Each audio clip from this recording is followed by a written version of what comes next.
response to the Japanese onslaught on the international car market has been to follow the principle, if you can't beat them, join them. So, for example, we have General Motors buying into Isuzu and Ford of America buying fully 25% of Mazda. So when Mazda redesigned their major medium-sized contender, the 323, it wasn't entirely inappropriate they should choose America to reveal it to the press. Thus it was that 2 weeks ago I had the opportunity to drive the new car.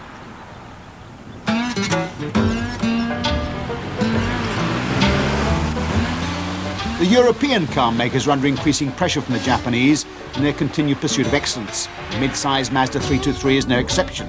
A new range with an old name or number. It's made up of a 3-door hatchback, a 4-door saloon, and this 5-door coupe. Or is it a hatchback or even a fastback? Of course, one man's fastback is another man's coupe, but certainly the tide seems to have turned against the stream of boringly similar hatchbacks we've had over the past few years towards this somewhat neglected form. As for the looks of this particular car, well, they grow on you with increasing familiarity. It looks good from most angles, from the low front end, complete with sporty pop-up headlamps, to the nicely handled, emphatically rounded rear end. Moves well with its 16-valve engine, nothing sort of heart-searching or stomach-churning, but a crisp 0 to 6 in 8.2 seconds, top speed 125 miles an hour. Although where it's going to do that kind of speed with the family on board, I can't imagine. It's also remarkably quiet, even at speed on these bumpy mountain roads, because they've managed to knock out a lot of the wheel rumble you get with smaller cars.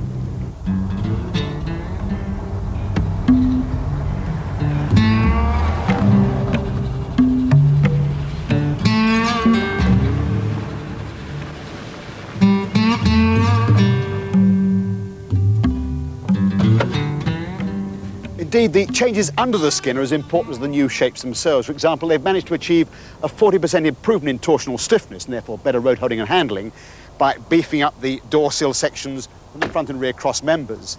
The fit and finish, or the build quality, as they say, is a very high standard indeed. So too is this paint finish. They claim to have designed a new way of putting on the paint that gives them this near Mercedes-like paint job. 5 doors rather than 3, important that I think in a family car. I wonder how long before Vauxhall, for example, brings out a 5-door Calibra. The back end, shades of the Sierra XR 4x4 and the Celica. That's perhaps because the wind tunnel, of course, doesn't know a Mazda from a Mars bar. As for the boot itself, well, I think somewhat disappointing.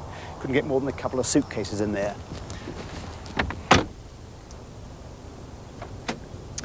Inside, the overall effect is sporting but Spartan, with the chunky gear lever and the instruments in a binnacle behind the steering wheel.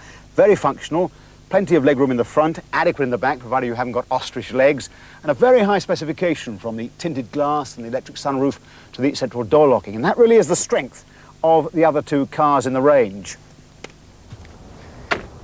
This is the middle of the range, the classic 4-door family saloon. Totally unexciting in terms of design, but once again a very carefully put together, very competitive package of performance in terms of the 16-valve engine, interior space, and its very high specification. Finally, the bottom of the range, the 1.3-litre 3-door hatchback, comes in a 1.8-litre form as well, with a performance very similar to that of the GT.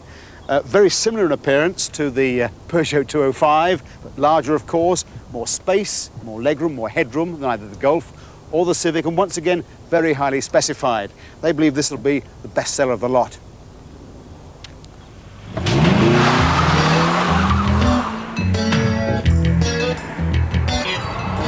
As to drivability, well, all the models benefit from the stiffening up of the chassis and the redesign of the suspension. The power-assisted rack and pinion steering is nicely precise. What would I carp against? Well, the so-called sport seats on this model are nothing special.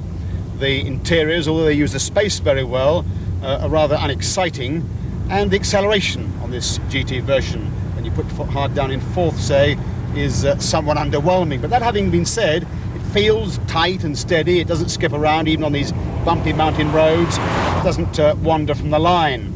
And I would say that the undoubtedly first-class engineering of these cars and their very high specification will put Mazda very well back in the front row. Well, that's about it for this evening. We can't leave Honda without